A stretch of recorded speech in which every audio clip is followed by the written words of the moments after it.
આ ચા ક્યાંથી આવી ગોતવું જોયો ખરેખર આપડા ઇન્ડિયાનું છે જ નહીં આ કઈ વડીલોને ખબર કે આ વિદેશી ઓલા આવ્યા ને મુકતા ગયા ના એવું કઈ છે નહીં ચાર આમાં અવતાર વખતની છે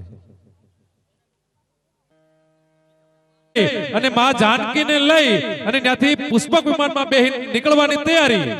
હનુમાનજી મહારાજ લક્ષ્મણજી પ્રભુ રામચંદ્ર અને જાનકી આ પુષ્પક વિમાનમાં બેઠા અને રામે છેલ્લી વાર લંકા ઉપર આમ દ્રષ્ટિ કરી સાહેબ પણ પોતાના કાને કઈક કણસવાનો અવાજ આવ્યો કે હવે તો અહીંયા પણ રામ રાજ્ય થઈ ગયું ને હજી કણસે છે કોણ એમ આ લંકામાં હવે રામ રાજ્ય થઈ ગયું છે હજી કોણ દુખી છે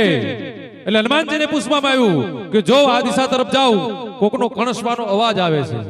હનુમાનજી દિશા તરફ જાય આ સંજીવની બુટીનો જે કૂસો પડ્યો હતો ને એ પીળો પીળો કણસતો હતો એટલે હનુમાનજી મહારાજ કીધું તમે જે લઈ આવ્યા એલા તમારા ભગવાન રામચંદ્ર અને તમે કામ પતી જાય પછી આમ નાખી દેવાનું અમારો કઈક ઉધાર કરતા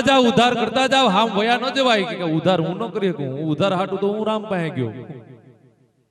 તો કે તો રામને કયો આ સંજીવની બુટીનો કૂસો છે એનો ઉધાર કરતા જાવ એટલે રામને બોલાવવામાં આવ્યા કીધું કે હું સંજીવની બુટીનો કૂસો છું આમાંથી અમારો કઈક ઉધાર કરો ભગવાન કે જેની સાથે કુ હોય ને